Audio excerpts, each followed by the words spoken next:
করে। সুনামগঞ্জের দিরাইয়ে হাওরে নৌকাডুবির ঘটনায় সকালে আরো 5 জনের মরদেহ উদ্ধার করা হয়েছে। এ নিয়ে শিশুসহ 9 জনের মরদেহ উদ্ধার করা হলো। এখনো নিখোঁজ আছেন একজন।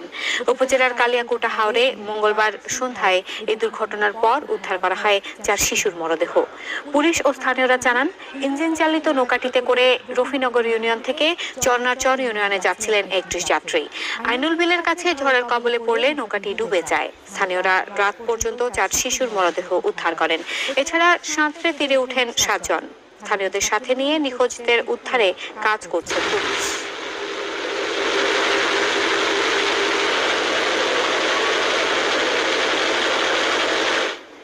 এ নিয়ে আরো জানাতে সুনামগঞ্জ থেকে আমাদের সাথে যোগ দিচ্ছেন সহকর্মী জাকির হোসেন।